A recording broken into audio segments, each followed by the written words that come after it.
Bien, bonjour à toutes et à tous. Donc, bienvenue à ce temps d'échange dans le cadre des e-cafés d'égalité qui s'inscrit dans le mois de l'égalité du mois de mars 2022 de l'Université Grenoble-Alpes. Aujourd'hui, nous sommes sur le thème de la parentalité qui sera abordé à la fois sur un questionnement de l'articulation des temps de vie dans nos modes de vie au niveau de notre établissement de l'Université Grenoble-Alpes. Et donc, on accueille Cédric Benner du service de la direction des ressources humaines qui est très investi dans le cadre de ce travail sur la charte des temps et du plan d'égalité professionnelle de notre établissement. Et donc ça s'inscrit aussi sur toute une réflexion sur l'évolution de la parentalité dans notre société et du coup la manière aussi dont les femmes ont investi le marché du travail, le monde du travail et se sont confrontées à des situations de coordination quotidienne des temps de vie, des temps de travail, des temps personnels. Du coup, dans cette évolution depuis 20 ans dans le monde du travail, il y a des inégalités qui persistent. Elles sont au cœur aussi de notre plan d'égalité pour les réduire. Mais il y a également toute cette réflexion sur les femmes ont pris la place dans cet espace, comment ça s'articule aussi avec la relation avec les pairs et cette question de la parentalité où on pointe souvent effectivement les inégalités, le temps domestique qui reste important, plus de 2 heures d'activité par jour pour les femmes dans le temps quotidien, temps qui s'est accru avec la crise Covid, où les femmes ont passé plus de 4 heures sur les temps de gestion des tâches quotidiennes. Donc on sait que ces inégalités de genre sont persistantes dans l'organisation des temps de vie. Il n'empêche que la question de la place des pères dans les trajectoires de parents, dans les trajectoires aussi des ménages aujourd'hui en France, mais pas uniquement en Europe, est questionnée justement à la fois dans la place qu'ils peuvent prendre, dans leur histoire, et aussi dans les stéréotypes qui se jouent sur les attendus que les femmes aussi continuent à avoir sur des normes de genre associées au masculin et au rôle des pères. Et l'association La Petite Poussée, qui est une association d'éducation populaire qui travaille sur des supports médiatiques, visuels, au plus près des publics et des populations, a effectué tout un travail participatif avec la jeunesse dans différents endroits de la ville, notamment de Grenoble et d'Échirolles. Et donc, il propose depuis l'automne, depuis 1 an, je crois déjà, que l'exposition La Place des Pères, qui rend hommage et qui témoigne aussi des pères, comment ils peuvent prendre place au quotidien et puis sur le plus long terme dans la gestion de la famille, dans leur place dans la parentalité, peut-être à la fois évidente, peut-être complexe. Et donc ces témoignages et ces parcours de pères qui sont présents à la bibliothèque universitaire pendant tout le mois de mars, quasi à l'université Grenoble-Alpes, témoignent effectivement de la difficulté, mais aussi de tout l'investissement des pères en 2022 aujourd'hui, où effectivement on sent bien qu'il y a des évolutions sociétales qui sont là. Elles sont longues dans le temps à s'inscrire justement pour bien montrer aussi que les pères prennent leur place. Et donc, on dit très souvent, nous, dans nos domaines de recherche, qu'il y a une évolution, effectivement, à la fois du rôle des femmes et du rôle des hommes, mais aussi des pères et des mères, et que du coup, des fois, le temps de la transformation sociale est beaucoup plus long que le temps réel et effectif. Et du coup, dans le monde du travail, ça se concrétise aussi par des outils qui sont mis en place pour adapter au mieux les temps de vie dans le monde du travail et dans la qualité de vie au travail au quotidien. On vous invite et on remercie l'association La Petite Poussée de nous avoir proposé cette exposition et d'être là aux côtés de l'Université Grenoble-Alpes. Et puis, je vous propose d'écouter Cédric Benner qui va nous parler de la parentalité, ou en tout cas comment une direction des ressources humaines d'un grand établissement de l'Université Grenoble-Alpes peut proposer pour ses personnels tout un travail sur les temps de vie qui comprend effectivement les questions d'organisation parentale, de télétravail, de mobilité. Et du coup, c'est un des outils qui est utilisé traditionnellement depuis 20 ans dans les entreprises ou dans les organisations publiques pour réfléchir à ces questions. Et du coup, l'historique va être retracé ainsi que les grands éléments de cette charte des temps. Très bien, merci Sophie. Donc, bonjour à toutes et à tous. Donc en effet, la commande qui m'a été adressée, c'était de présenter en effet comment aujourd'hui l'université prend en compte la parentalité dans les temps de travail. Donc, je vais vous présenter peut-être premièrement ce que recouvre la direction de l'environnement social, puisque structurellement, ce sont des directions qui ont commencé à se structurer. On parle dans le privé, on parle de happy manager, etc. Alors, c'est pas tout à fait les mêmes choses, mais on a tendance à regrouper pas mal de choses derrière les vocables de l'environnement social au travail, de la qualité de vie au travail aussi. Donc je vais vous présenter d'abord ce que recouvre aujourd'hui la direction. Je vous présenterai la démarche de qualité de vie au travail de l'UGA, dans laquelle finalement est intégrée les questions d'égalité, les actions contribuant à l'équilibre, donc vie pro vie perso, et puis on terminera par un échange. Donc simplement se dire, par rapport à cette direction de l'environnement social, elle est née donc au moment de la fusion en 2016, puisque il y avait un certain nombre d'attributions qui étaient un peu éparses. Et en fait, il nous a semblé logique, à l'occasion de cette fusion, et dans le cadre de la construction d'un établissement qui se voulait quand même assez on va dire de grande taille en tout cas, de recoller pas mal de choses qui avaient un sens. Et donc, on a regroupé à la fois la question de la santé, avec la gestion de la maladie et des accidents du travail, le développement social, hein, on ne parle pas forcément de prestations sociales, ça serait extrêmement restrictif, mais plutôt de développement social, avec les prestations en tant que telles, mais la restauration, le transport, les permanences juridiques, l'offre presse, la politique des aidants, qui va venir un petit peu structurer tout ce qui va permettre aux agents finalement de prendre en compte leur situation individuelle en fait, de personnes, et en dépassant la situation de l'agent. Hein, on distingue la situation de l'agent qui est, pour travailler, a besoin d'être formé, avoir un bureau, etc., tous les matériaux, tout le matériel nécessaire, pardon, mais également de prendre en compte sa personne. Et donc, le développement social y contribue. Il y a un pôle diversité et engagement sociétal, c'est-à-dire en ce sens qu'on accompagne essentiellement donc, dans ce pôle la diversité au niveau du handicap, vis-à-vis duquel on a toujours eu une politique assez engagée. Aujourd'hui, on a 260 personnels en situation de handicap dans l'université, et on n'a pas eu une année où il y en a eu moins qu'une autre année. Donc, malgré tout, les efforts portent leurs fruits, et puis l'accompagnement aussi permet, je dirais, une certaine efficacité dans la prise en charge, puisque en travaillant avec les différents services impliqués, notamment les teams de travail, assistante sociale et autres, on peut trouver les bonnes solutions pour adapter les postes. Quelquefois, il y a encore quelques verrous réglementaires qui restent encore à faire. Je ne dis pas que tout est rose, mais on a quand même beaucoup progressé. L'obligation, elle est certes née de 1987 sur le handicap, mais dans la fonction publique, elle a commencé à être sanctionnée théoriquement depuis 2005, mais réellement dans les universités, pour être très clair, que depuis 2010 environ, voire même un peu plus tard. Enfin, une prévention, les personnes engagées, notamment à travers les sapeurs-pompiers volontaires et les réservistes. Alors les réservistes, avec les réservistes, c'est pas que les réservistes militaires, il y a de la réserve sanitaire, il y a de la réserve aussi éducation nationale, voilà, nos personnels engagés. Enfin, une dernière mission, qui est la prévention des RPS, donc les risques psychosociaux, qui aujourd'hui sont assez présents dans nos structures, parce qu'on n'est pas plus exemplaire qu'un autre employeur. On doit se prendre en compte les collègues qui émettent des difficultés dans le quotidien, que ce soit dans les relations de travail, dans la structuration de leur travail, les relations managériales, leur envie de travail, la question du sens aussi. Donc tout ça est également pris en compte à travers donc, un dispositif de prévention et de prise en charge des alertes. Donc, c'est vraiment en mode un peu mon pied, mais également de travailler de plus en plus sur les RPS en prévention, notamment par exemple à travers le développement de la médiation, pour lesquels on a récemment élargi le nombre de médiateurs à l'université, mais c'est aussi d'autres thématiques de travail comme la déconnexion.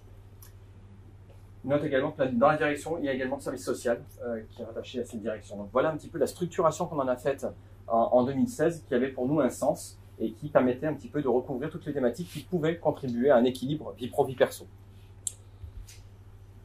La démarche QVT, deux, trois diapos vous en parlez, mais sans trop m'attarder, mais c'est quelque chose, si vous voulez, en termes de qualité de vie au travail, que l'on voulait ancrer dans l'université au moment de sa fusion. Il était dommage de passer à côté de cet ambitieux projet que d'intégrer la QVT dans tous les aspects. Alors évidemment, il y a tout le contexte, on va dire, socio-économique, sanitaire, qui a pu, à certains moments, évidemment, contrecarrer un peu la QVT, mais l'idée, c'est bien de la promouvoir. Un accord cadre qui a été signé en 2018 par 4 organisations syndicales sur 6, qui prend 60 actions sur 6 axes. Il y a une évaluation annuelle, et on réajuste l'accord cadre avec une enquête qualité de vie au travail qui est menée tous les 2 ans. Donc c'est vrai que ça permet de réajuster un peu les actions, de découvrir de nouvelles préoccupations des agents. Aujourd'hui, évidemment, la question du télétravail est beaucoup plus prégnante qu'il y a 4 ans, etc., etc. Donc on essaie de s'adapter un petit peu aux besoins aussi et qui nous sont remontés dans cette enquête pour ajuster donc notre accord cadre qui voilà, donc est réparti donc sur les 6 thématiques que je présentais avec entre parenthèses à chaque fois le nombre d'actions qui correspond. Et évidemment, on retrouve dans l'axe 3 l'égalité pro et la conciliation professionnelle et vie personnelle, donc avec 12 actions. Donc, Pour être très concret, désormais, c'est qu'est-ce que fait l'université pour promouvoir l'équilibre vie pro-vie perso. Donc évidemment, en premier lieu, on pense, parce que c'est assez frais, à la question du télétravail. Alors pardon, c'est pas au 22, petite coquille de ma part, c'est 2019, puisque juste avant le Covid, on était à 350 télétravailleurs. Et depuis, on a donc adapté une charte du télétravail post-Covid, où donc on a pu mettre en place donc des possibilités de jours fixes et flottants. Jour fixe, c'est tous les lundis. Jour flottant, c'est je prends 1 ou 2 jours par mois, par exemple, et je décide au dernier moment de pouvoir les mettre à ma disposition pour essayer justement qui correspond à mes activités à accomplir en télétravail, mais aussi, parfois, ça peut aussi contribuer à l'équilibre du pro-vie perso. Jusqu'à 3 jours, aujourd'hui, sont ouverts pour les agents, mais c'est selon chaque cadrage de service. Donc, il y a des services où ça peut aller jusqu'à 3 jours, par exemple des services où il y a beaucoup de dématérialisation. On peut penser à des métiers de développeur informatique, par exemple, ou beaucoup moins, par exemple, sur des services techniques qui interviennent directement, évidemment, ou à la BU, par exemple, où il y a beaucoup de services publics. Et au-delà, on a évidemment des dérogations pour les femmes enceintes et les aidants, et sur préconisation du médecin du travail pour d'autres situations de santé. Donc on a toujours eu cette souplesse vis-à-vis des populations qui peuvent être engagées ou à risque de santé. Aujourd'hui, c'est ouvert à tous sauf les enseignants, enseignants-chercheurs, ATA-chercheurs, là parce qu'il y a des négociations nationales, mais il y a quelque chose qui devrait intervenir en direction de ces populations.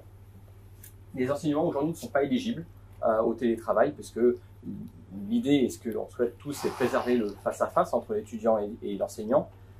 Néanmoins, aujourd'hui, on a quand même des fois des enseignants qui font des cours en distanciel, alors en raison de la crise Covid, ou alors, de nouveau, sur préconisation de la médecine du travail. Mais ça reste marginal. Et avec toujours la possibilité de réversibilité permanente. En dessous, j'ai juste remis un petit peu le récapitulatif de la ventilation qui peut être observée aujourd'hui sur le télétravail au sein de l'UGA.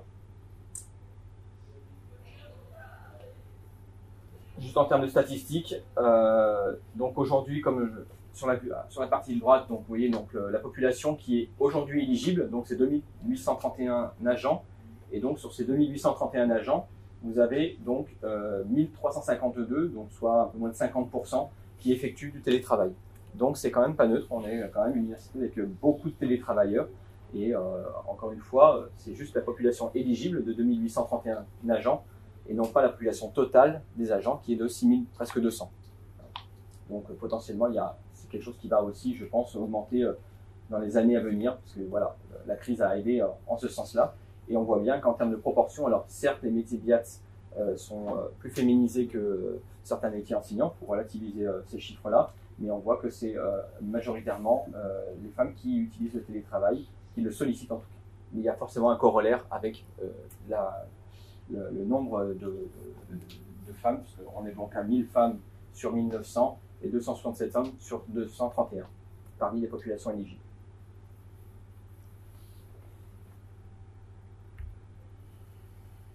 L'autre élément, c'est évidemment un projet de crèche. Donc c'est un projet qui est ancien. Il y a l'idée d'implanter un établissement d'accueil du jeune enfant, donc de crèche sur le campus.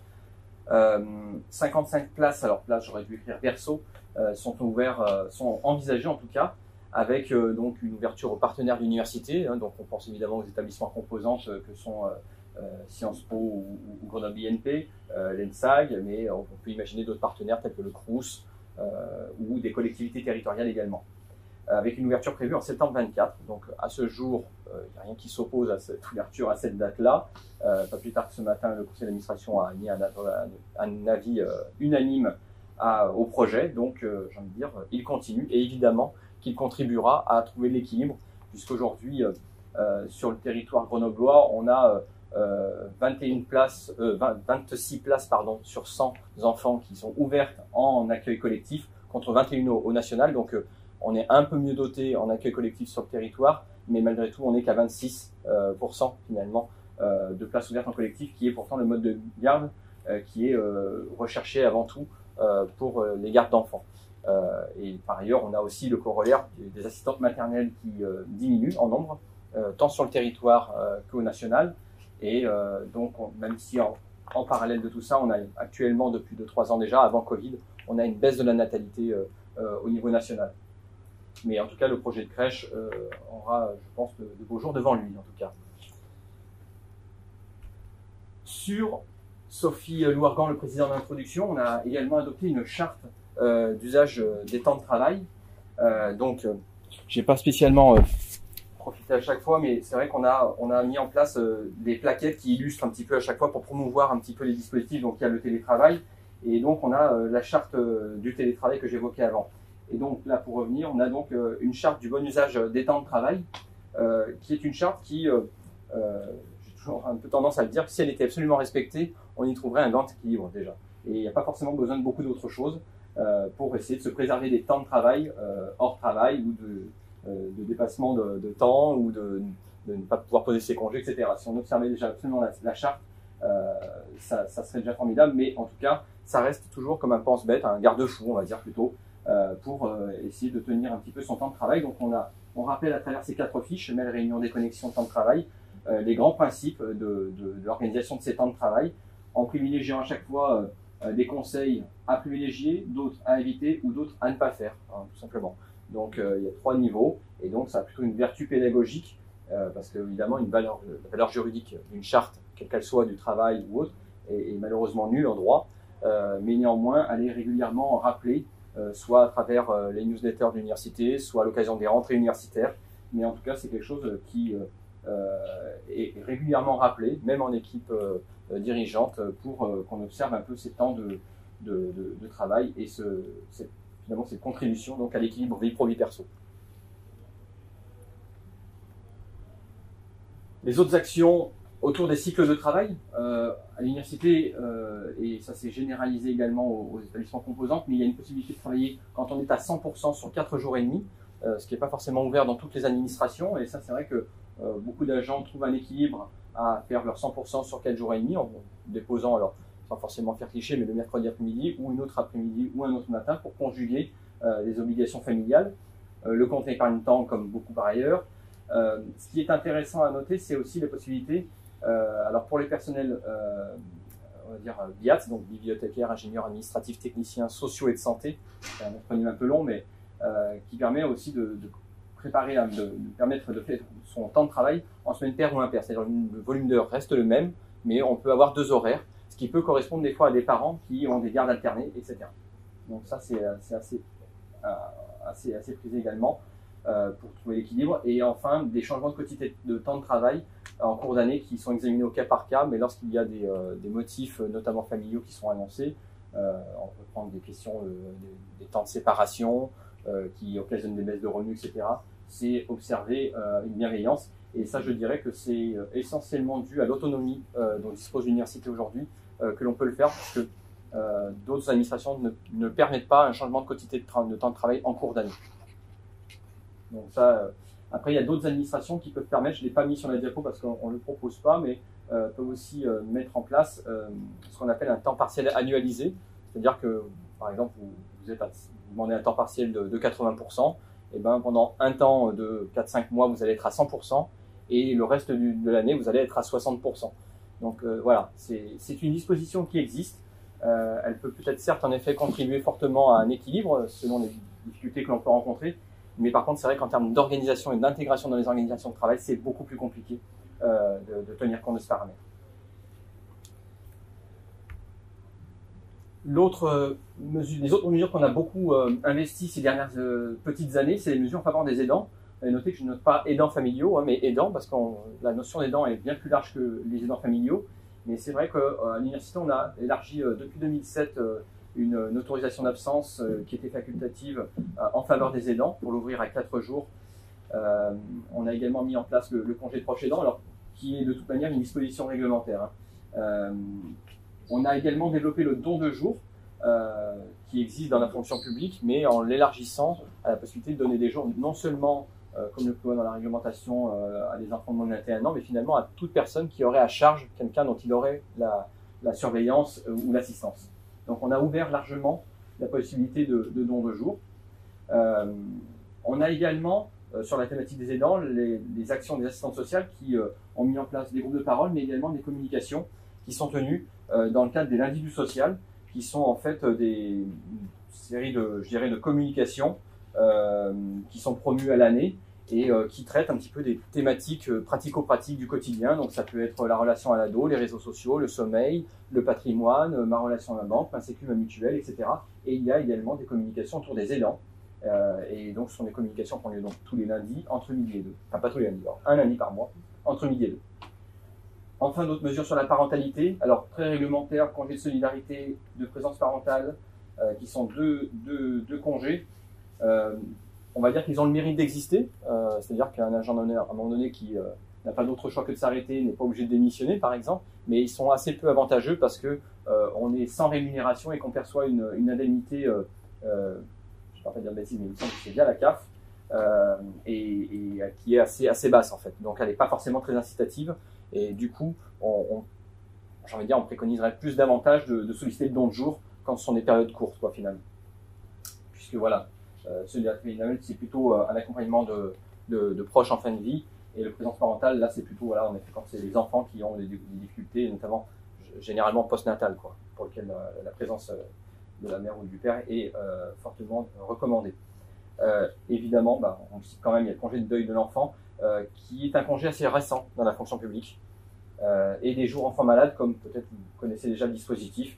Tout agent public a droit à 6 jours enfants malades par an, qui peut être doublé si le conjoint ou la conjointe n'en bénéficie pas, et permet d'assurer la garde de l'enfant lorsqu'il est soit malade, soit la structure de garde est fermée, école, crèche.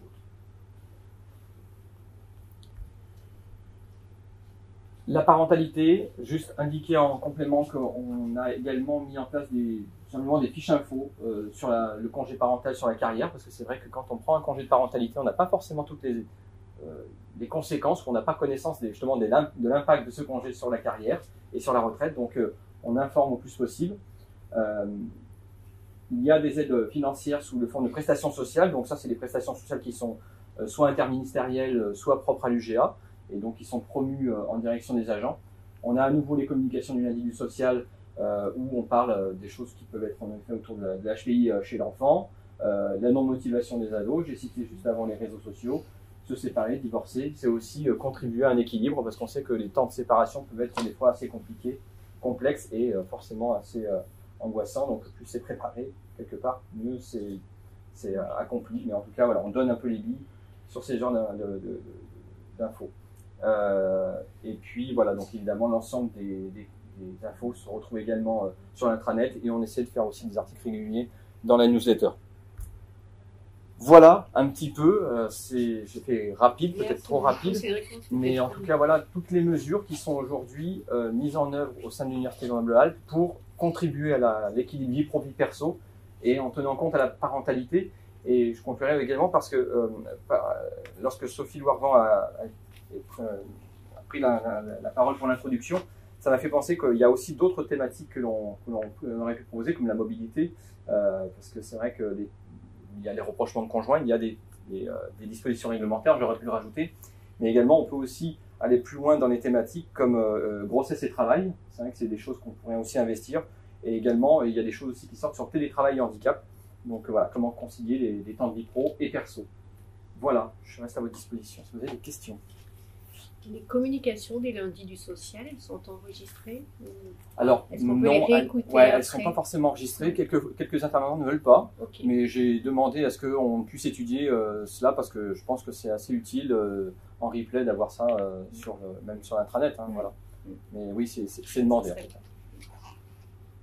Merci beaucoup Cédric pour ta présentation. J'avais juste un petit détail sur les jours enfants malades. Est-ce qu'il y a une limite, d'âge, j'imagine, de l'âge de l'enfant? Oui, alors de mémoire, je crois que c'est jusqu'à 16 ans, et au-delà, il n'y a pas d'âge si l'enfant est en situation de handicap. Oui, d'accord. Et après, c'est un contingent au prorata de la quotité de l'agent? Oui, très certainement. C'est pas 6 jours pour tous, c'est 6 jours en fonction de la quotité de temps de travail. Donc là, c'est 6 jours pour un 100%. Voilà. J'aurais une question, Cédric, sur les dons de jour. Alors, c'est très bien qu'un établissement s'empare de cette possibilité-là. Et finalement, ça témoigne aussi de la solidarité interpersonnelle entre les personnes. Est-ce qu'on vous avez en mémoire aujourd'hui combien de journées ça représente pour notre établissement? Alors, je ne vais pas avoir le chiffre en tête, j'ai le nombre d'heures. Nombre d'heures en 2021, en dons, c'est 2400 heures. Oui, donc c'est pas neutre. C'est pas neutre. Ça témoigne quand même d'un vrai sentiment d'appartenance à notre établissement et de la volonté des agents de pouvoir s'entraider. Ouais, et on le promeut, soit à travers de la newsletter, mais également à l'occasion de la promotion du compte épargne-temps. En fait, et c'est à cette occasion-là qu'on rappelle qu'il y a la possibilité de faire un don. Donc, J'ai juste une autre question sur le congé pour solidarité familiale. Est-ce qu'il y a un degré de... Est-ce que c'est juste la famille proche? Est-ce qu'il y a un degré... comment on évalue en fait le degré de proximité et, enfin, cette notion de famille? Parce que si c'est un oncle ou une tante, ça va être peut-être un peu... là clairement, j'ai plus tout à fait la précision en tête sur le degré de familial. Mais ouais, non, je peux pas répondre à la question. Précise. Okay. Ah, c'est je l'ai plus en tête. On regardera. C'est sur la filiation directe en fait. Filiation directe. La directe, la parenté directe en fait. Donc grands-parents, parents, donc tu sois au cœur de la parentalité en fait, de la filiation. Pour compléter. Merci beaucoup Cédric. En tout cas, je trouve que c'est très intéressant. Ouais, Ah vas-y, j'ai pas fini. Vas-y, Florence, bien sûr. Je trouvais ça super clair, c'était très chouette de découvrir comment une entreprise fonctionne à l'intérieur sur la question de conciliation du produit familial. Moi, ma question c'était, tu disais, si on respectait cette charte, tout irait bien. Et quels sont les freins en fait au respect de cette charte? Est-ce que c'est plus des normes sociétales? Est-ce que c'est une méconnaissance des personnels? Ou est-ce qu'une des difficultés d'organisation de management? Non, mais globalement, il y a beaucoup de facteurs qui font qu'aujourd'hui la charte n'est pas 100% appliquée parce que sur les mails, faire des mails, ça s'apprend. De savoir être concis, de limiter le nombre de destinataires, c'est des choses que, enfin là j'en pense des portes en disant ça, mais c'est pas forcément donné à tout le monde de savoir bien rédiger un mail. Un mail, ça expose aussi. Ça peut être un moment où on se défoule alors que ça ne devrait pas être le cas. C'est un moment où on voudrait régler quelque chose en urgence, mais c'est pas un outil adapté. Donc en fait, il y a ce volet-là. Il y a aussi les questions de charge de travail qui ressortent aussi dans les enquêtes QVT. Il y a la question de la préparation des réunions. Parce que, voilà, une réunion, normalement, on essaie de lui donner une heure de début, mais également, il y a signé une heure de fin pour respecter les temps, pour pouvoir s'organiser derrière. Les réunions qui dépassent, qui débordent à 15, 16, 17 heures, voilà, pour les organisations de famille, c'est pas jouable. Voilà, c'est pour ça que c'est beaucoup de conseils. Ça, on a du mal à imposer, mais voilà, on a beaucoup de conseils. Comme par exemple, je vous ai dit qu'il y avait des conseils, mais aussi à ne pas faire. Le à ne pas faire, c'est des réunions entre 12h30 et 13h30. Voilà.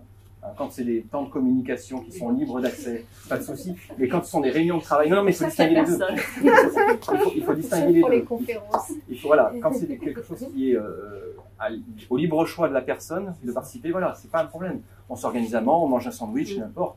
Ça va être mon cas d'ailleurs, je peux quand même manger mon sandwich après, mais c'est un temps choisi, c'est pas un temps subi.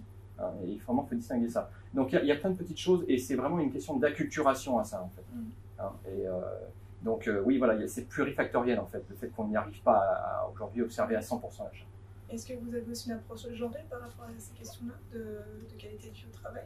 Alors par l'enquête QVT, oui. Par l'enquête qualité de vie au travail, oui. Oui. On a des questions sociodémographiques avec l'âge, sexe, et affectation, on va dire, grande masse d'affectation aussi, c'est le service central, composante ou laboratoire.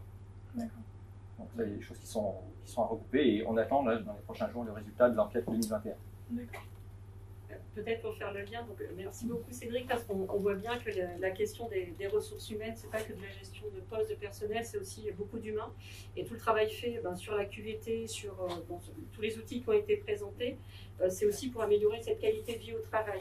Alors le lien sur le genre, c'est aussi dans le cadre du plan d'égalité professionnelle, on avait pu observer qu'il y avait une augmentation à plus de 60% des hommes aussi, des enseignants qui prenaient le congé de parentalité, ce qui n'était pas le cas en 2016. Donc il y a ces observations qui sont faites sur l'établissement et aussi une légitimité par les outils et par ces chartes de l'autorisation qui s'accordait à demander. Je suis un enseignant, un chercheur, j'ai droit à avoir un congé parentalité sans qu'on me fasse des reproches, des remarques, etc.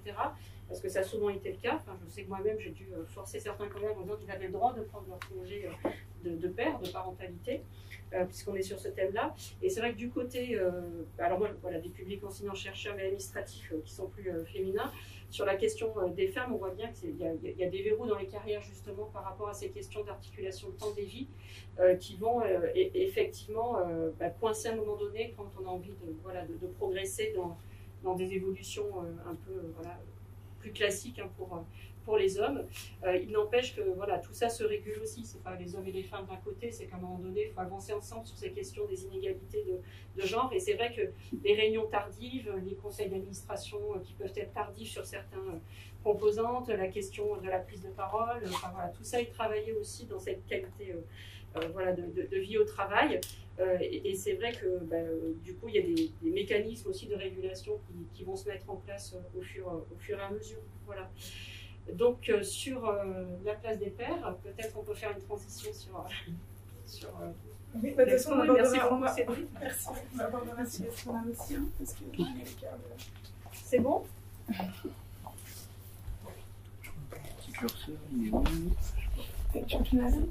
il est affiché sur la...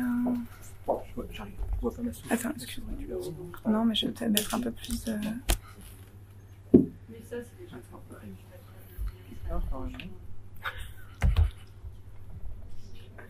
C'est bon que ça affiche mon truc et que... Voilà, ça y est. Ça y est, il faut un petit temps de digestion. Oui, c'est mon PC, c'est pas fou comme... Ouais, il tourne un petit peu, mais voilà.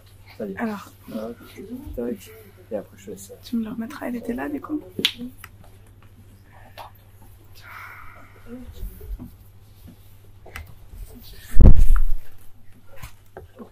Voilà.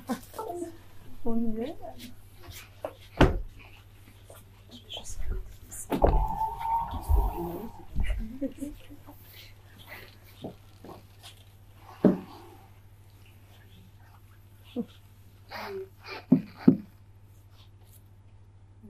Eh ben, c'est à mon tour. Oui, Alors, bien tout sûr. d'abord, merci à la mission Égalité de nous avoir fait confiance et de nous avoir permis de diffuser l'exposition la place des pairs. Et merci aussi à la bibliothèque universitaire de nous avoir aidé à la mise en place et d'accueillir l'expo. Alors, Sophie qui nous a fait un super pitch. Merci, l'association La Petite Poussée.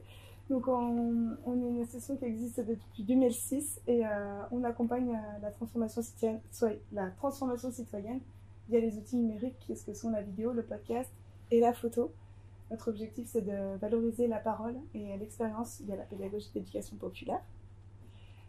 On mène plusieurs projets en direction de différents publics, donc Media Kids qui s'adresse aux enfants, la Box Project qui est une plateforme multimédia qu'on mène en lien avec la métropole et la radio News FM dans lequel on diffuse des initiatives de l'agglomération grenobloise. Citoyen numérique qui s'adresse aux ados et aux jeunes adultes et le projet Parents Live que je coordonne plus particulièrement dans lequel on travaille les questions de parentalité.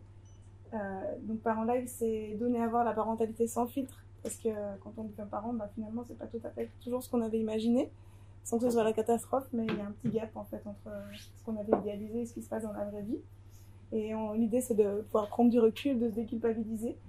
Et les outils qu'on utilise pour ça, c'est des ateliers participatifs où on crée des vidéos avec les parents, donc soit des vidéos de témoignages, soit des vidéos humoristiques, soit des vidéos d'information, de prévention. On mène aussi une émission de radio tous les mois qui est diffusée sur News FM, que j'anime, et l'exposition de la place des pairs, dont on va parler plus précisément aujourd'hui. Voilà. Ce que je peux vous dire, c'est qu'on fera un temps d'échange et de débat qui est prévu à la fin, donc vous pouvez retenir vos questions et puis comme ça on les fait à la fin. Puis si jamais vous avez vraiment besoin de précision, vous n'hésitez pas à m'arrêter. Voilà. Donc l'exposition La place des pairs, c'est un projet qu'on imagine depuis 2018, suite à nos différentes expériences de parents et puis au retour qu'on pouvait aussi avoir des différents papas qu'on rencontrait. Et pour nous, c'est vraiment un enjeu de société actuel qui est porté au niveau politique par le mouvement du congé par paternité, qui est amené à 28 jours depuis le 1er juillet, et puis les préconisations du rapport des 1000 jours. C'est un rapport qui est sorti en septembre 2020 et qui fait beaucoup de préconisations autour du rôle et de l'importance du deuxième parent, donc le parent qui ne porte pas l'enfant. C'est indifférencié dans le rapport parce que ça peut concerner aussi les parents homosexuels. Pour nous, cette exposition, c'est une porte d'entrée pour aborder la question des paternités co-responsables et d'une parentalité égalitaire par le prisme de l'expérience des papas. Ce qu'on avait envie, c'était de visibiliser cette parole, cette expérience-là, et pour travailler à la fin des questions d'égalité. C'est un moyen de sensibiliser à la fois le grand public, les universitaires, on y est, les entreprises, les travailleurs sociaux, les professionnels de santé, les professionnels de l'enfance, de la petite enfance, pour amorcer des changements de posture et d'organisation. On en a aussi parlé avec ce qui se fait dans les entreprises. Voilà. Donc c'est une exposition qui a une dimension participative. Elle est toujours, on la propose toujours avec des animations comme celles qu'on fait aujourd'hui, mais aussi avec des vidéos, des ateliers participatifs qu'on peut proposer aux parents et ou aux enfants. On fait des petits reportages. On fait aussi des séances photos où on propose aux familles de venir se faire prendre en photo. Et c'est une occasion d'aborder les questions de parentalité, de paternité. Et puis on fait des temps de partage d'expérience aussi entre professionnels. Voilà. Et c'est une expo qui est multimédia dans le sens, donc elle a les 4 vidéos thématiques dont on va en voir une tout à l'heure, et puis sinon qui sont diffusées sur l'écran maintenant, qui est en face de l'expo. Et puis il y a une série de podcasts aussi qui complète l'expo. Donc là on a vraiment des témoignages au long cours de papa sur des expériences variées de la paternité. Donc voilà. L'idée c'est de toucher des milieux sociaux différents, des structures familiales différentes, et vraiment de montrer la paternité dans sa richesse et sa complexité. Voilà. Donc l'enjeu là, pour ce petit temps d'échange qu'on va avoir, donc on va faire un petit état des lieux. Donc c'est un état des lieux des chiffres qui datent de 2019, mais ils sont encore d'actualité. On verra qu'il y a quand même, Sophie le disait, mais encore des différences liées au genre très très marquées dans la parentalité. Qu'il y a la priorisation de la vie professionnelle sur la vie familiale est un cap à dépasser pour aller vers l'égalité. Il y a quand même un verrou au niveau de la question de la vie professionnelle dans la trajectoire des papas qui vient à un moment donné percuter leur engagement. Et on verra pourquoi les pères font plus partie de la solution que du problème et qui sont un peu la clé de voûte de l'égalité. Voilà. Puis après on se demandera qu'est-ce que les pères, les mères, les enfants, la société ont à gagner à équilibrer les temps de vie et à tendre vers une parentalité égalitaire et peut-être aussi à perdre. On verra. Alors, je vous propose de regarder une des vidéos qui fait 5 petites minutes de l'expo, ce qui s'appelle Père dans la société. Donc on reste sur le thème Père dans la société.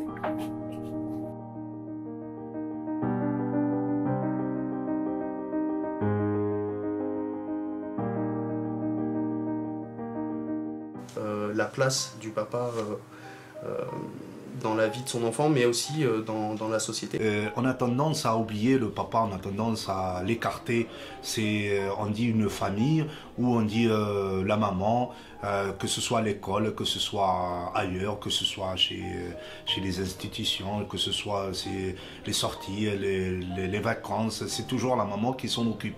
Mais non, non. On ne donne pas au papa la place qu'il mérite. C'est le papa qui travaille et la maman reste à la maison. Bon, ça aussi c'est choisi, mais l'idée que moi je puisse m'arrêter, que mon épouse finalement elle a envie de reprendre ses études, elle a envie de se former, elle n'est pas si conne que ça, quoi, l'idée de rester à la maison, de s'occuper des enfants, de faire le ménage. Moi, elle a déjà commencé à me faire une liste. mais voilà, ça me fait pas peur et finalement j'aimerais bien. C'est aussi faire un pied de nez à la société. Ça se fait au Japon. J'ai vu un reportage où ça a commencé à se faire. Mais oui, moi ça me botterait bien. Après tes 11 jours calendaires, tu retournes au turbin et derrière, tout est fait pour que la maman soit autonome. Après, il y a des services qui prennent en charge, etc., que ce soit les crèches, les nounous. Mais le papa, finalement, qu'il soit là ou pas, dans tous les cas, c'est comme si la société considérait que notre place n'était pas à la maison à s'occuper d'un enfant. Mais ça se retrouve aussi dans d'autres aspects beaucoup plus anodins de la vie d'un papa. Tout bêtement, aller trouver une table à langer dans les toilettes pour hommes d'un établissement public, c'est pas possible, ça n'existe pas. C'est vrai que je laisse beaucoup de choses à ma femme parce que c'est la maman, elle gère beaucoup les enfants et on essaye de faire du kiff-kiff, quoi. J'essaye de prendre un peu les enfants, quand mon fils il a les compétitions, je prends les filles, je m'occupe des filles, et voilà. Et j'ai été très surpris par le nombre de cette question qui revenait, que ce soit dans l'entourage familial ou amical, donc de personnes qui nous connaissent très bien et qui savent comment je m'occupe de mon gamin et dont la première réflexion ça a été « Ah mais comment il va faire pendant une semaine ?» Comme si un papa c'était juste comme un ado en fait qu'on laisse à la maison, attends t'es sûr de laisser le bébé tout seul avec son papa, enfin, je trouve qu'il y a un côté assez rabaissant, mais la première fois en fait où je me suis rendu compte qu'il y avait un problème quand même, c'est à la maternité. C'est au père de physiquement être là, mais physiquement pouvoir parler, pouvoir dire les choses aussi. Il ne faut pas faire l'économie de...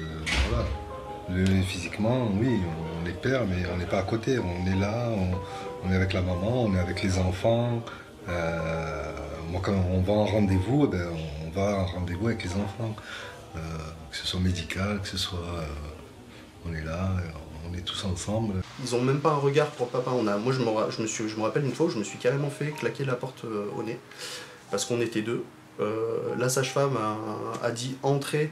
Elle a montré, elle a ouvert la porte, et voilà, et en fait, dès que ma conjointe est rentrée, elle a suivi, elle a fermé la porte. Enfin, c'est comme si j'étais pas là, comme si j'étais un fantôme. Et ça, pour en avoir parlé avec plusieurs papas, on est nombreux à avoir fait ce constat-là. C'est de plus en plus, pas compliqué, mais on peut s'interroger sur véritablement qu'est-ce que c'est être des bons parents.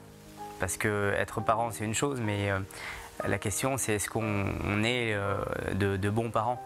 Et je crois que c'est un peu pareil, en fait.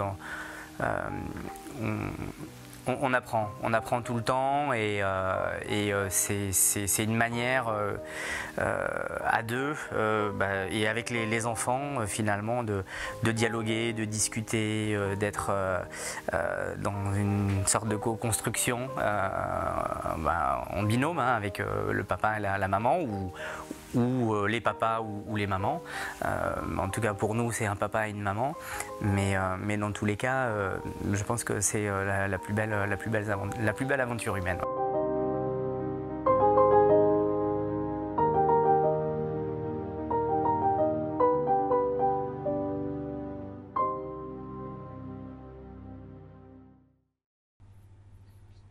Donc voilà pour ces témoignages de papa sur comment ils se vivent leur paternité dans la société, et qu'est-ce qui les freine, qu'est-ce qui les encourage ou pas. Est-ce que vous voyez l'image ou pas?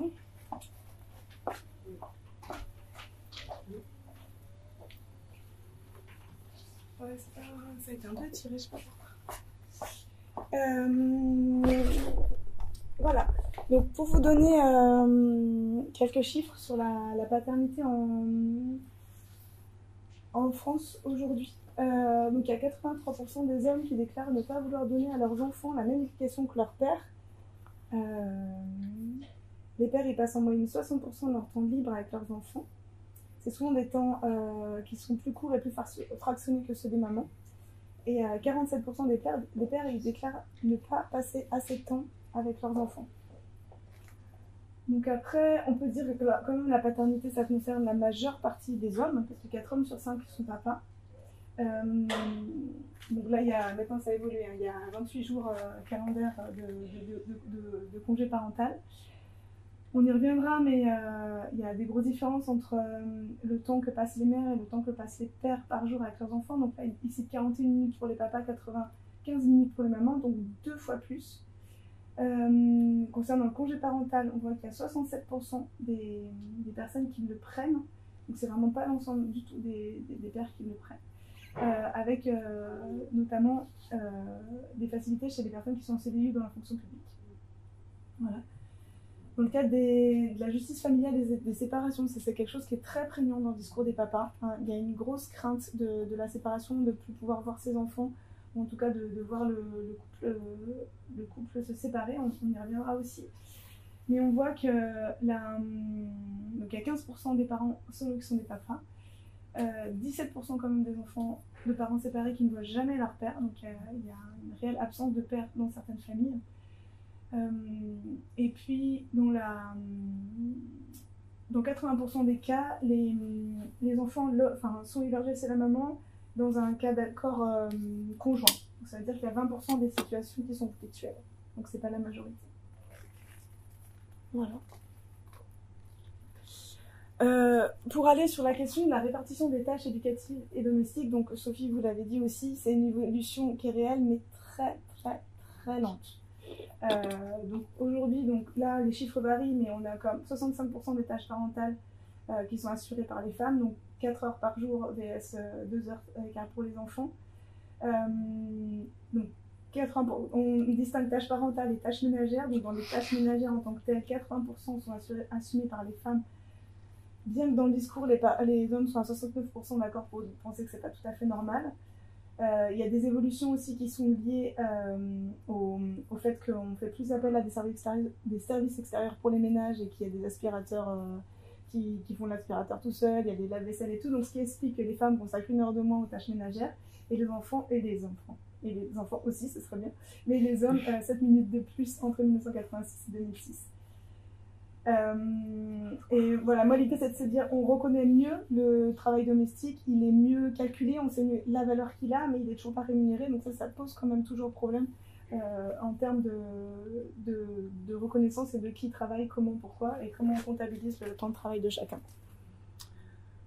Voilà. Sur les questions de parentalité et vie professionnelle, donc c'est un peu le cœur de tout, j'ai envie de se dire là.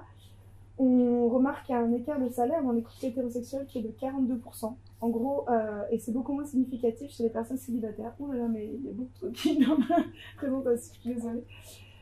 En fait, il faut se rendre compte que Cédric disait aussi, et puis Sophie l'a dit, il y a un réel impact de la parentalité dans les carrières professionnelles et dans le statut économique des femmes. Elles y perdent beaucoup en fait en devenant maman.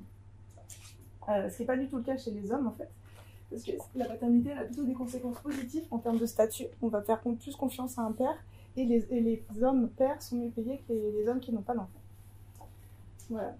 En termes de répartition aussi d'équilibre vie pro, vie familiale, donc on observe qu'il y a seulement 6% des hommes qui ont un changement de vie professionnelle, une réduction de travail à la naissance de leurs enfants, alors que c'est la moitié chez les femmes. Donc pareil, la parentalité a un réel impact sur les carrières professionnelles chez les femmes, ce qui est beaucoup moins marqué chez les hommes.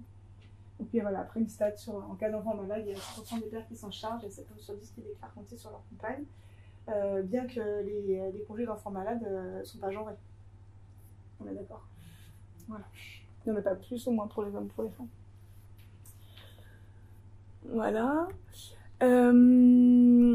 Donc on remarque quand même que malgré des chartes, malgré des changements sociétaux qui vont dire aux pères qu'ils doivent être plus là, parce qu'on a quand même un discours sociétal qui va reprocher aux pères d'être absents, mais il n'y a rien pour l'instant qui les aide vraiment à être plus présents. Donc il y a toujours une priorisation de la vie professionnelle sur la vie familiale.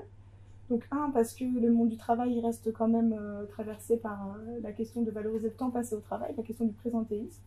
Il faut être là jusqu'à 18h, il faut aussi se dévouer. Les organisations ne prennent pas toujours en compte les réalités familiales et les responsabilités des pères dans les questions de conciliation vie pro-vie familiale. Je pense que c'est intéressant aussi, quand je parlais de l'approche genrée, c'est s'adresser spécifiquement aux pères et aux mères et pas forcément de la même façon quand on parle de conciliation vie pro-vie familiale. Parce que, voilà, chez les femmes, il y a une tendance à surestimer l'importance qu'elles ont de devoir rester à la maison et chez le père de le sous-estimer. Donc, pour rééquilibrer les choses aussi, on peut aussi imaginer des approches différenciées par le sexe, enfin, selon le genre des parents. On voit aussi que les normes de masculinité hégémonique sont encore très liées à la question du travail, du papa pourvoyeur, etc. Donc ça, c'est des choses qui restent très... Il y a beaucoup d'adhérence sur ces représentations-là. Et puis, il y a quelque chose aussi de se dire qu'il y a quand même un contexte de grande fragilité des couples. Enfin, moi, à chaque fois, les stats, elles m'affolent, mais donc, en 15 ans, les ruptures, elles ont augmenté de 63%. Il y a un mariage sur 2 qui dure moins de 10 ans et 25% des couples qui se séparent avant la première année de l'enfant. Donc, on voit vraiment que la parentalité, ça vient fragiliser aussi les couples. Et certains hommes, ils font aussi le choix de prioriser la carrière professionnelle parce qu'ils savent que c'est risqué, et que le couple ne tiendra pas forcément. Voilà. Ça, c'est des analyses qui ont été faites, j'ai mis les ressources, mais qui peuvent expliquer. Il y a certainement d'autres explications. On en débattra. Mais l'articulation des temps de vie, vie pro, vie familiale, il y a de ça. Voilà. faire bouger les lignes, c'est quand même notre objectif. Ça passe par forcément donc valoriser l'engagement parental, mais aussi faciliter l'engagement paternel dès le plus jeune âge. Donc ça, c'est valoriser les métiers du tiers et de l'enfance pour amener plus de mixité dans ces métiers-là et aider les pères à pousser les portes des maternités, pousser les portes des sages-femmes pour avoir d'autres hommes en face d'eux. On sait que c'est un frein, le fait que les professionnels soient le plus souvent des femmes dans ces milieux-là. Penser à des actions de soutien à la parentalité qui sont orientées vers les pères. Il y a un intérêt de la non-mixité choisie, en tout cas dans un premier temps, et ça, dès les projets de naissance et de grossesse. Intégrer le père très très rapidement. Repenser la place du travail et de la famille, donc vraiment favoriser des organisations qui sont respectueuses des contraintes familiales et qui prennent en compte les réalités de chacun des parents selon leur genre. Bien sûr, éduquer les filles et les garçons en luttant contre les stéréotypes de genre. Et puis sensibiliser, visibiliser, échanger autour de l'expérience de la paternité, de la coparentalité. Donc voilà, regarder des séries, aller voir des spectacles, des films, des podcasts qui ouvrent aussi à d'autres façons de faire, d'autres façons de penser, créer des événements dédiés comme celui-ci. C'est vraiment toujours des occasions de se secouer un peu les neurones et d'échanger sur voilà, ce qui se passe dans notre vie de famille, mais qui est influencé par des organisations et un système. Voilà. Et puis après, le dernier slide, c'est selon vous, qu'est-ce qu'on y gagne? Mais je vais peut-être pas vous donner mes réponses tout de suite. Alors, attendez. Ouais. Voilà. Je sais pas si vous voulez réagir déjà, et puis après passer sur qu'est-ce qu'on y gagne justement à une parentalité plus égalitaire et à intégrer les dimensions, les réalités paternelles dans les questions de parentalité autour des conciliations de vie professionnelle et de l'articulation des temps de vie. Merci Florence. Déjà, ça fait la semaine dernière, pour le 8 mars, on avait une conférence sur l'égalité de genre dans le monde du travail, le point de vue de l'analyse du masculin. Et du coup, le temps d'échange de ce midi fait vraiment lien et continuité avec ce qu'on a pu voir le 8 mars sur les inégalités structurelles de genre et les comportements aussi au masculin qu'on retrouve. Et c'est vrai que le lire par la parentalité, c'est vraiment intéressant parce que c'est pas souvent en tout cas la porte d'entrée qui est prise, c'est pris sous l'angle de mieux articuler les temps de vie pour mieux travailler, on va dire, pour faire court. Et c'est vrai qu'on voit bien aujourd'hui, dans le monde du travail, on a beaucoup de femmes sur les corps intermédiaires. En fait. Et du coup, ça s'est encore plus vu pendant le Covid, sur les fonctions occupées par les femmes dans l'emploi. Elles ont été plus en télétravail, elles se le sont plus, on l'a vu sur notre établissement. Par contre, elles ont moins d'encadrement pour organiser ce télétravail. Et du coup, pendant ce télétravail, et ça a été encore plus prégnant pendant le Covid, elles ont organisé des tâches domestiques. Et donc, très souvent, c'est se détacher de la tâche, comme on dit dans les approches plus de genre. C'est ce qui est compliqué. C'est qu'effectivement, aujourd'hui, on est dans la reproduction aussi de beaucoup de normes et les femmes, même si elles sont en télétravail ou qu'elles ont des meilleures conditions, vont se sentir obligées d'être dans la gestion de la tâche. Et c'est vrai qu'on a vu dans les analyses, les hommes bénéficient plus, même pour le télétravail, d'encadrement par leur hiérarchie quand ils sont en télétravail sur les mêmes fonctions. Et ils vont moins se soucier de la tâche à faire du domestique. Alors je pense que ça évolue, on l'a bien vu dans les témoignages qui sont prégnants de aussi, merci beaucoup pour le film qui est super, qui montre bien aussi que c'est pas évident cette place nouvelle à prendre. Voilà, je pense que ça fait très longtemps que les hommes s'investissent dans la vie de leur famille, mais que pour voir que c'est pas évident et qu'ils sont confrontés aussi à des stéréotypes que vivent les femmes d'une autre manière à un autre endroit. Et c'est vrai que poser cette question de la parentalité, de la place des pères, ça vient questionner effectivement, à un moment donné, soit ça vient par le monde du travail, soit il faut changer les stéréotypes par l'éducation dans la société sur qui fait quoi sans peut-être renier non plus qui on est. Mais c'est vrai que on sent bien que c'est multifactoriel, que l'approche ne viendra pas par une seule porte d'entrée. Et en tout cas, on voit bien que l'articulation monde du travail et monde familial, personnel est vraiment au cœur de la qualité de vie, j'ai envie de dire, les conditions de vie des familles. Et on sait bien que ça peut aller sur des tensions familiales importantes, on le voit bien sur les ruptures, voire au-delà.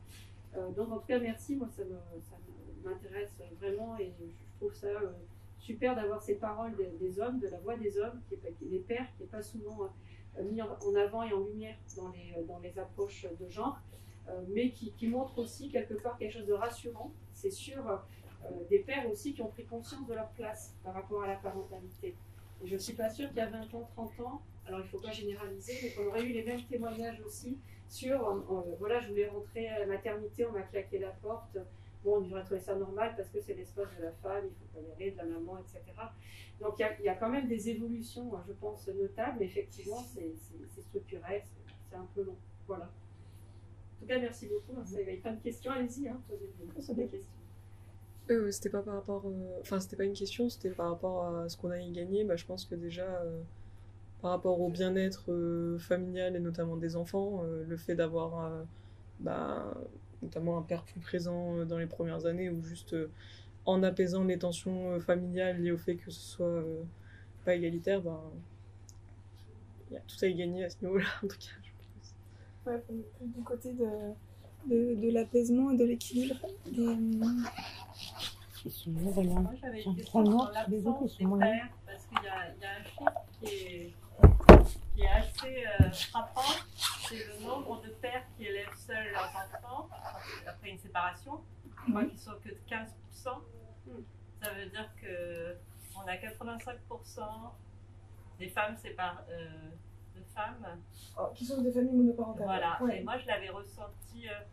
J'ai une anecdote à vous raconter, mais qui m'a vraiment marquée à vie. J'ai élevé mes enfants à la Villeneuve et on fêtait la fête des mères.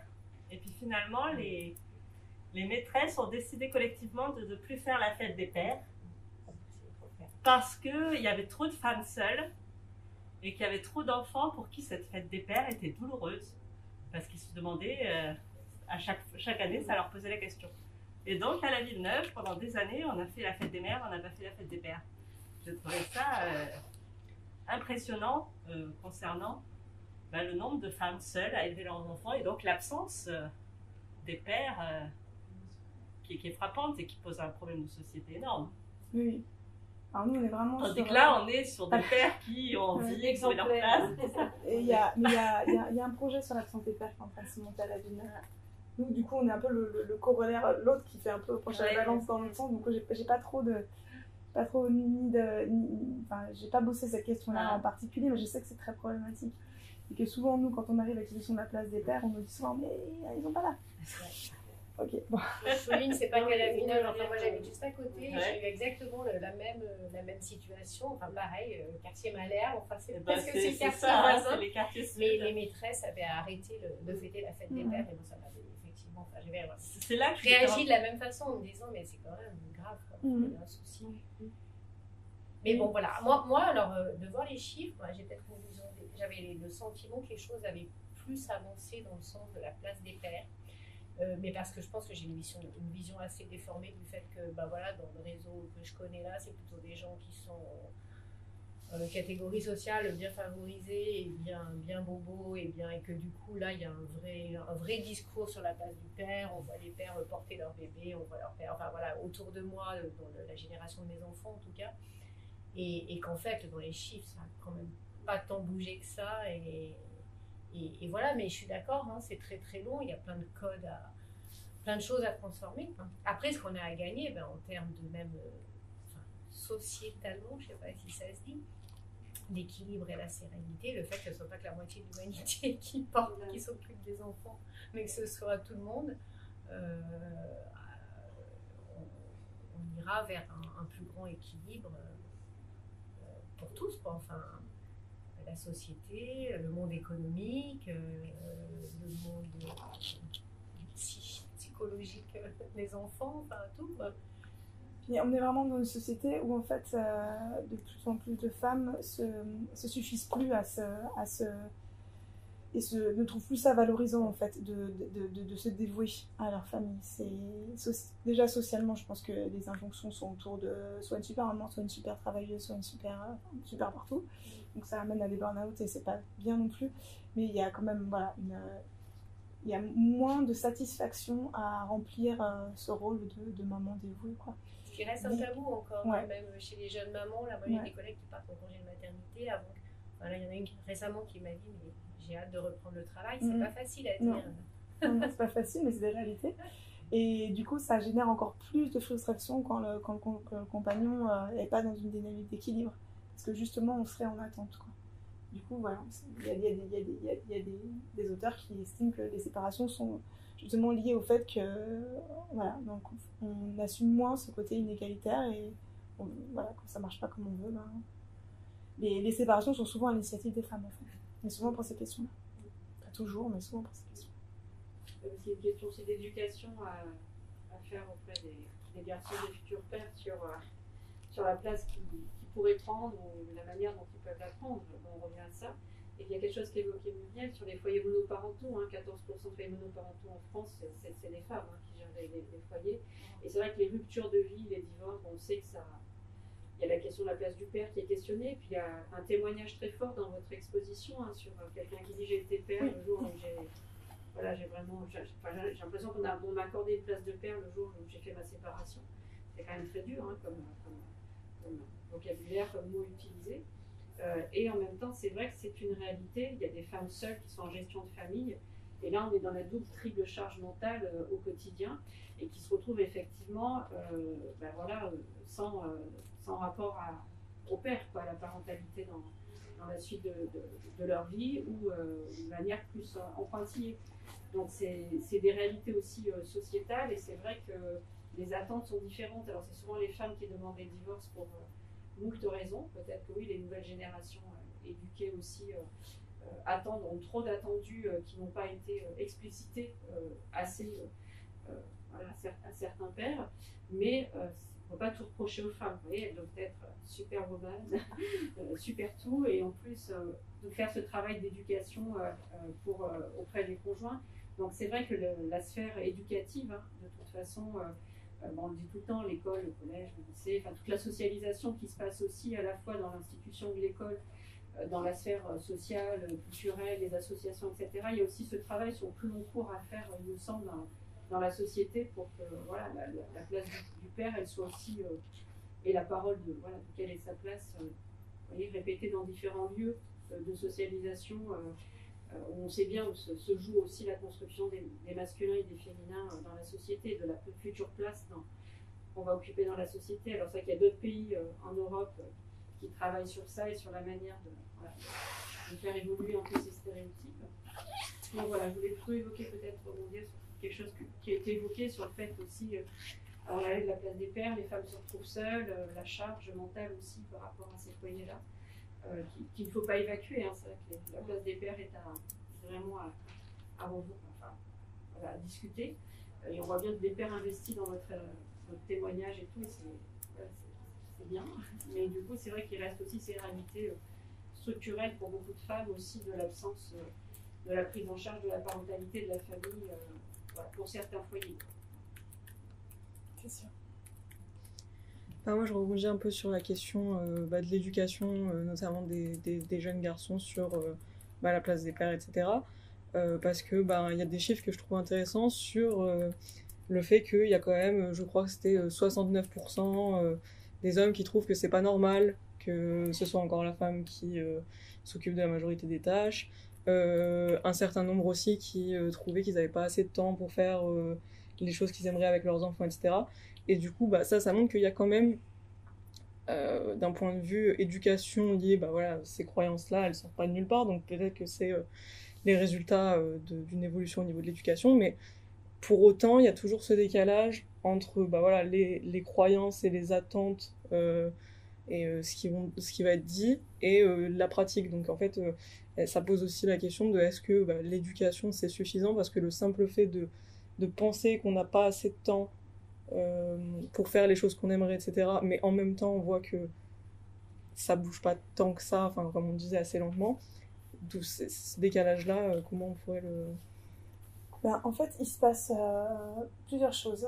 Désirer un enfant, c'est pas savoir ce que c'est de s'occuper d'un enfant. Donc il y a déjà toute une pédagogie de soutien à la parentalité dès les projets naissance et dès la grossesse, et une éducation parentale à faire pendant la grossesse. Actuellement, les suites de grossesse, ils sont très centrés sur la santé du bébé, la santé de la maman. En fait, il faudrait vraiment penser à la santé mentale du couple et de l'écosystème familial pour qu'on arrive sans que les gens partent en courant, dire « Mon Dieu, qu'est-ce que j'ai fait? J'ai pas du tout envie d'avoir un enfant, ça va être terrible », mais qu'en fait, on puisse prendre en compte la fatigue, les tensions liées à l'absence de libido, le fait que ça va rebattre complètement les cartes en termes d'énergie, de dynamique, etc. et que ça, ce soit quelque chose qui puisse être connu des parents et qui puisse un minimum anticiper certaines choses et avoir des temps d'échange avant et dans les premières années de l'enfant, parce qu'on sait que dans la petite enfance, il y a plein de choses qui vont se mettre en place et qui vont en fait rester, et des fonctionnements qu'on va avoir qui vont être très difficiles ensuite à faire bouger. Et ce qui est hyper important en fait pour un parent quand son bébé est tout petit, c'est d'avoir du temps seul avec lui. C'est un temps qui soit long. Là, on le voyait, les papas, ils ont des temps fractionnés et courts avec leurs enfants, ce qui leur permet pas en fait de vraiment se mettre dans une position où je dois tout gérer de A à Z, les repas, les couches, le temps de sommeil, où j'ai le temps de l'observer, etc. Donc vraiment, dans les recommandations, c'est passer du temps seul et en autonomie avec son enfant. Et c'est ce qui va permettre vraiment de s'assurer qu'on va aller vers quelque chose de plus équilibré. Parce qu'on aura vraiment en tête toutes les micro-tâches qu'il y a à accomplir, et qu'il ne sera pas un parent qui sera le chef d'exécution et l'autre qui sera juste bon, qu'est-ce que je fais, quoi. Le fameux t'as pensé à de la charge mentale que Emma a développé. Voilà, quand on parle de parentalité co-responsable, de paternité co-responsable, c'est cette idée-là. C'est de se dire on est responsable ensemble. C'est un enfant qu'on fait ensemble et on l'élève à deux. Il n'y a pas... Il y a quelque chose qu'on... Et voilà, et dans les discours, c'est souvent prégnant. J'écoute encore un podcast où il disait que les désirs d'enfant est de plus en plus sollicité par les papas. C'est de plus en plus les papas qui demandent à leur compagne d'avoir un enfant avec elle.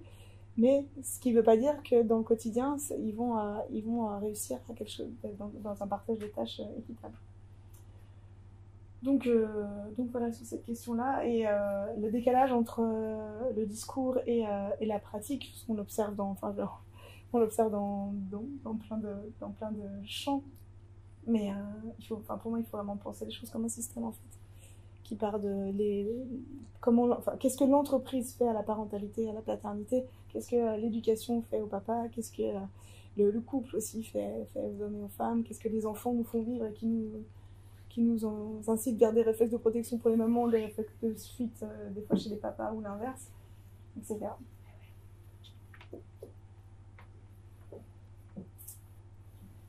Voilà, sur la question de qu'est-ce qu'on y gagne en tant que parent, en tant que père, en tant que mère, en tant qu'enfant, sur une parentalité co-responsable et égalitaire.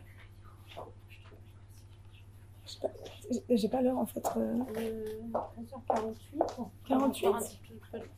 Ok. Bon, je peux mettre la dernière slide, hein, c'est vrai. Mais si vous avez quelque chose à ajouter. Donc on a dit en la stabilité dans le couple, il y a quelque chose dont on n'a pas parlé, mais un lien privilégié avec son enfant. Ça, c'est ce que je disais tout à l'heure, c'est la connaissance de son enfant, la proximité avec lui, la joie aussi, en fait, tout simplement de partager et de voir grandir son enfant. Pas regretter de « ah, c'est passé trop vite ». L'engagement des pères, c'est une vraie protection contre l'épuisement parental. Alors voilà, en tout cas l'équilibre des charges éducatives, c'est une protection contre l'épuisement parental.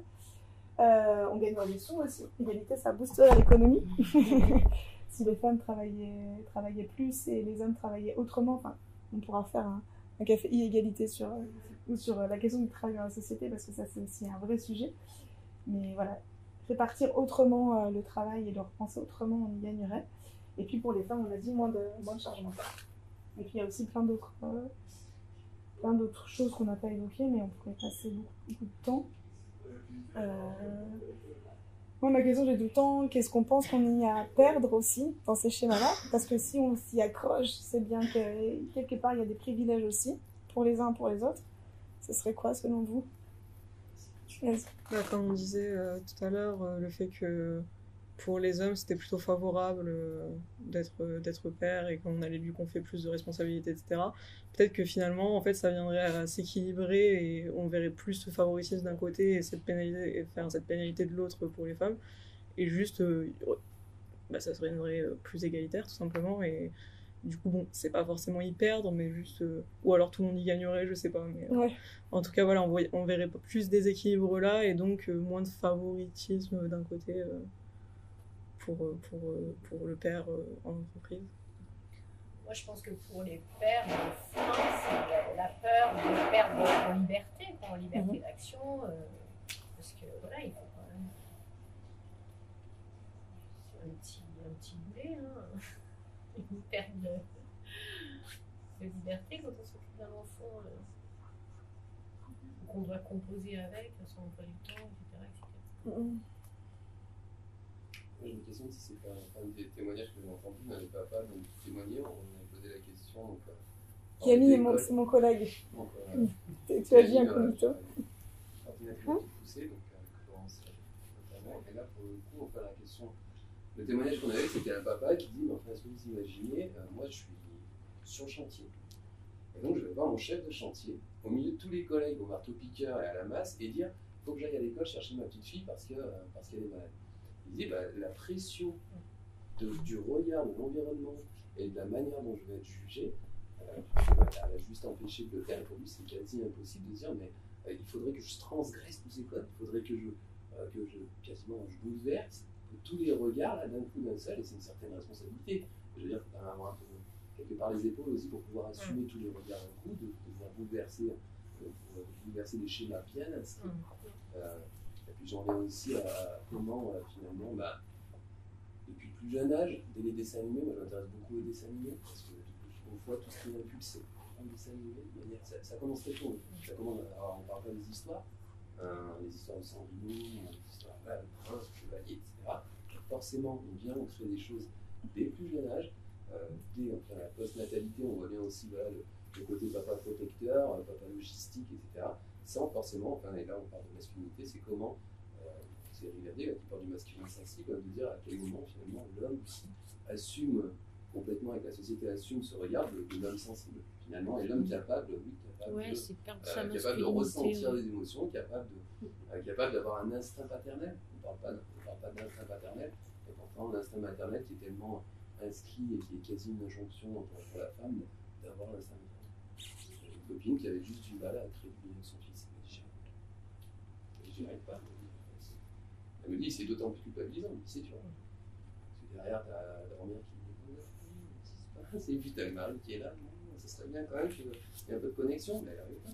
Voilà. Aussi parce qu'il y a cette injonction là, tout de suite, maintenant, il faut aimer.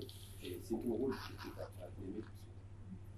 Tu veux dire ? Et du coup, finalement, dans cette première, dans la première réflexion plus négative, du coup, le fait que c'est effectivement un schéma qu'il faut bouleverser, que c'est assez compliqué, il y a une pression autour de l'homme au niveau de ce rôle de père, finalement, ça pourrait aussi être un avantage qu'est-ce qu'on a à y gagner à avoir une parentalité plus égalitaire, justement, une redéfinition de ces schémas-là au sens large, et du coup, moins de pression autour du fait de devoir assumer son rôle de père au quotidien. Donc ça, je pense que le rôle de père est très corrélé à la masculinité. Je pense qu'à partir du moment où on va définir l'homme autrement, lui aussi se définira autrement. Et donc, du coup, se permettra de... Il faut que l'homme puisse se permettre, et qu'on lui donne finalement les clés de se permettre d'être finalement père qu'il a envie d'être, tout simplement. Parce que d'autres sont parfois freinés par les schémas, foot, bière, les hommes ne font pas que boire de la bière et regarder des matchs quand ils sont ensemble. Et moi, je vois beaucoup d'hommes autour de moi qui, l'air de rien, lorsqu'ils sont en train de boire des demi, parlent des gamins aussi. Ça peut bouger très vite, se débarrasser des codes de la virilité et ce que vous disiez dans l'entreprise. Moi, j'ai un mari qui est dans une entreprise très masculine, chantier, etc. J'ai vu la différence juste sur les 10 dernières années, et je pense que c'est très lié au droit, au nombre de jours qui ont augmenté, à la réglementation, au nombre de jours qui ont augmenté pour les papas. Et c'était une entreprise où il y a 10 ans, il était impensable qu'il y en ait un qui ose, pour les mêmes raisons, chantier, bulldozer, machin, tout ça, on n'arrête pas à 5 heures. Il y en a qui ont commencé à oser, et en fait, les autres, ils se sont engouffrés dedans. En fait, en très peu de temps, les choses ont basculé, et voilà. Finalement, c'est quand il y a une maturité, je pense, au niveau de la société, et que la réglementation appuie ça, il en faut peut-être pas beaucoup pour que ça, pas tant que ça pour que ça bascule. Et après, une fois qu'il y en a un qui a osé, il y a le deuxième qui l'y fait, le troisième, le quatrième, et puis après, évidemment, c'est les autres qui disent qu'est-ce qu'on vient ringard. Mais pour compléter, je pense que c'est à la fois en effet un changement, mais c'est aussi une question de génération. Les plus jeunes générations, c'est comme l'organisation du travail. C'est ça. Et le travail, maintenant, c'est pas une option, c'est je veux. Et avoir la question de la parentalité, je pense que c'est un peu plus intégré. Alors ça renvoie justement au schéma de tout petit, qu'on nous renvoie à l'école quand on rentre dans une salle de classe et qu'à droite il y a le jeu des filles, à gauche il y a le jeu des garçons, qu'on fait des compliments aux filles en disant t'es belle comme une princesse, voilà, tous les jours, etc. Enfin, c'est ça, mais ça se construit tout petit. Je me souviens qu'une fois, j'avais un autre temps d'échange sur l'égalité, et c'est vrai que j'avais rappelé que par rapport au travail, je fais juste une petite digression sur le travail, mais en fait on a déjà des adultes formés sur la question de l'égalité. En fait, c'est difficile de contrecarrer la chose. Et on peut juste que rappeler les règles, comment ça doit se passer au travail, mais ils sont déjà formés, ils ont déjà un esprit qui est déjà arrêté sur la place de l'homme, de la femme, ce qu'ils doivent faire. Donc il y a en effet une partie de maturité, parce que en effet, par effet de groupe, on va se dire, bah tiens non, finalement, on va peut-être pas bien raisonner ensemble. Il y a ça, et puis il y a le côté des plus jeunes qui sont de plus en plus sensibilisés, etc. Donc il y a une lente évolution qui est pas violente, comme une crise sanitaire qui a obligé à revoir pas mal de choses et qui a impacté évidemment la parentalité, mais il y a aussi des choses qui se font petit à petit et qui est une question de génération. Oui, c'est toute la question des leaders en fait, et c'est pour ça qu'en soi aussi l'expo elle est intéressante, parce que ça montre en fait des personnes qui prennent la parole sur la paternité avec des prises de position variées. Et moi ça me fait penser aussi à une autre stat où en fait on disait que très peu de papas participaient à des groupes de parole, mais ceux qui avaient participé, ils étaient presque 80% à vouloir le refaire et à le recommander. En fait, c'est le petit step de se dire, je vais être dans un truc que je connais pas forcément, mais une fois que je l'ai testé, finalement, ça me parle. Faut peut-être revenir sur effectivement le on. Il y avait dit on produit on. Et c'est vrai que l'aspect réglementaire des plans d'égalité, que ce soit dans les entreprises ou dans la fonction publique, ça a permis de poser aussi ces questions-là.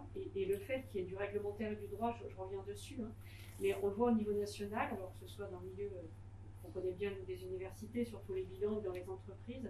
C'est le moment qui a fait le fait d'imposer aussi une norme, même s'il n'y a pas assez de moyens, qu'on donne plus de moyens pour mettre en place tous ces plans d'égalité professionnelle, mais qu'il y ait une réglementation qui vienne fixer un cadre et qu'on s'autorise. Et le fait de s'autoriser s'il y a une condition, il y a un monde du travail qui ne le permet pas, ça va renouer encore, renforcer des stéréotypes. L'entreprise, il y a 20 ans, un homme productif qui avait 4 enfants, il était super productif.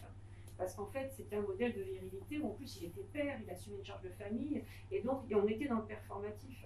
Il y a encore ça qui est là, mais il y a aussi beaucoup d'entreprises et de monde, voilà, aussi des organisations publiques qui sont en train de revoir ces modèles-là pour dire oui, nous on ne veut plus être dans ces valeurs-là, on change les codes, on change l'éthique au sens l'éthique de l'entreprise. Donc c'est pas tout le monde, hein, mais on voit bien qu'il y a aussi des entreprises au niveau français, européen ou dans le secteur public qui s'engagent aussi sur des valeurs fortes, et que donc tout le travail qui est fait justement sur ces chartes de temps, bon, voilà, même si on aimerait que ça évolue, ça fait un levier quand même, hein, depuis 5 ans, 5-6 ans, ça bouge bien par rapport à effectivement d'autres pays, ça bougeait en avant en Europe, mais on voit que dans le on est obligé à un moment donné sur ces questions-là d'avoir quelqu'un qui légifère. Voilà. Et c'est vrai que ce côté norme, on aimerait tout ce qui est pas ces lois, ces décrets qui obligent cette réglementation, ces plans de parité, comme dit souvent, même moi, voilà, ce que je fais là sur l'établissement, j'aimerais qu'il n'y en ait pas besoin, quoi. Voilà, qu'on soit sur des formes plus équitables de promotion, de carrière, de gestion des temps. Or, on voit bien qu'on a besoin d'intervenir sur ces sujets-là, et qu'effectivement, la question du honte, c'est aussi quelle place on accorde à des hommes pour être autrement dans l'expression à la fois dans leur monde du travail au quotidien, dans exprimer des émotions, mais aussi dans le fait de s'autoriser à dire voilà, à 5 heures je pars, je vais à la crèche, je vais gérer la question familiale. Et il y a beaucoup d'études sur ça aussi, sur les mises en situation des hommes qui ont tendance aussi à être hyper valorisés, parce que dans certaines entreprises, ça fait bien aussi maintenant dans les nouvelles valeurs. Donc c'est vrai que tout le travail sur les budgets de temps, on voit bien aussi que c'est en train de se mettre en place. Et en tout cas, je pense qu'il faut rester positif sur la place possible que les parents vont prendre aussi dans la société pour rester sur. Moi, je suis toujours une optimiste par rapport à ça. Il faut se battre, mais c'est en train d'évoluer. Et voilà, là, pour l'observer depuis 10-15 ans, on voit bien que ça bouge aussi. Et qu'en ce moment, il y a aussi des choses que la société n'accepte plus, notamment les femmes, voilà, et aussi qui vont reconstruire des choses sur nos rapports à la fois dans le monde du travail et dans la société. C'est évident. Ouais. Non, mais voilà, pour conclure, voilà, je pense qu'il faut valoriser l'engagement paternel et puis déclipser un peu le côté maternel de tout ce qui touche à l'enfance, la petite enfance. On parle d'école maternelle, pourquoi? On parle d'assistante maternelle, pourquoi? On parle de sage-femme, pourquoi? Voilà.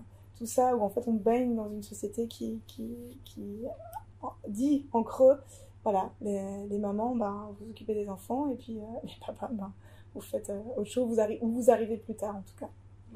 Et donc voilà, je pense qu'il y a cet équilibre à trouver, donc valoriser l'engagement paternel, le favoriser, le faciliter, et puis faire en sorte qu'on pense aussi la petite enfance et l'enfance en dehors de simplement un focus sur les mamans. Merci beaucoup. Merci. Je vous en prie, merci à vous.